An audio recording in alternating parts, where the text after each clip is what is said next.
You're ready.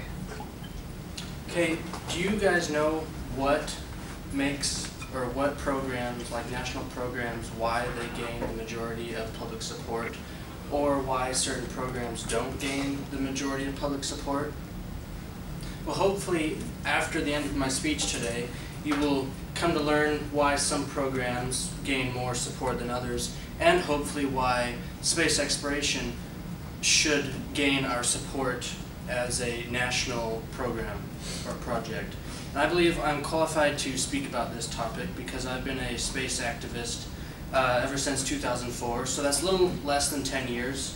I've been closely involved with robotics ever since middle school. That robotics works really closely with the area of space exploration. And I'm also a future astronaut. So what we're going to talk about today is what characteristics make up a good national project or program, or why we should support a certain program, and then we're going to relate that to space exploration and why we should support space exploration. So starting off, a couple things that make up a good program or why we should support a program are the benefit society, or the program has obvious benefits to society. It has a good purpose or a foreseeable goal. It has a vision of where that program is going. And third thing I picked out that just makes a good project or program is that it brings people together. In 1962, President Kennedy, in his moon speech, said, "The United States was not built by those who waited and rested and wished to look behind them. This country was conquered by those who moved forward." So, moving forward, that obviously benefits society. You know, if we're in a better place than we were yesterday, it's obvious that it benefits society. And it brings people together. You know, if we're moving forward, we have a national sense of pride in our nation, and that's what President Kennedy said for specifically promoting space exploration, but it can apply to any national program. So now that we've established some criteria for good national programs, let's go ahead and talk about why space exploration should have our support.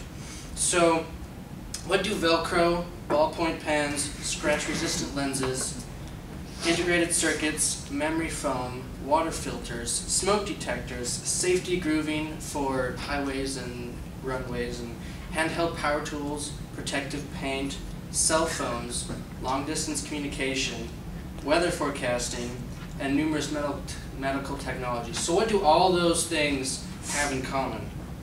Well, a couple answers might be, well, they benefit society. And a not-so-known answer is that they all came from directly related technologies from space exploration.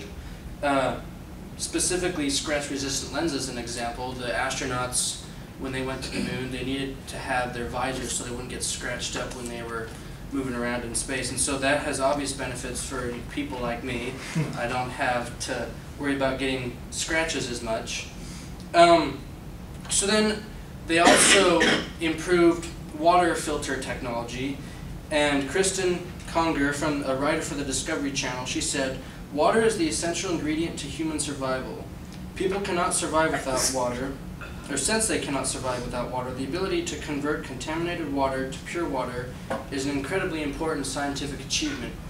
So without space exploration and their need to purify water for longer periods of time, we wouldn't have this improved water filter technology that we have today that obviously has benefits for society. You know, we don't have to worry about what kind of water we're drinking or if it's contaminated or not. The next thing, space exploration brings people together. You know, the teams that are working on to build the spacecrafts, they get knit together as they're trying to work on this project.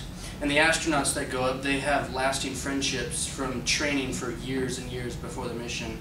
But also, it can bring nations together.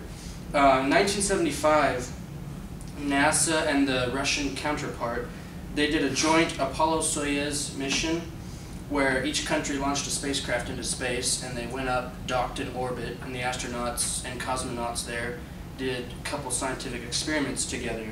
And according to NASA.gov, the successful Apollo-Soyuz Soyuz, however you pronounce that, test project paved the way for future international partnerships.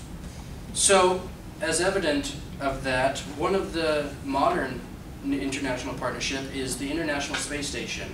And it's actually a partnership between 16 different nations. And it's up in space right now. It's been crewed, has people living in it for 12 years now, and it's roughly the size of a football field. And so in conclusion, we talked about what characteristics make up a good national project or program, or why we should support certain things. And then we talked about why space exploration should have our support. You know, it brings people together. It obviously has technology that benefits society. And so, you know, besides that, it's cool. You know, we have people that walked on the moon. How cool is that? And you know, in future times, you could have, you know, you could go to the moon for spring break, or you might have a summer home on Mars. But it has once been said that shoot for the moon, because even if you miss, you will land among the stars. Thank you.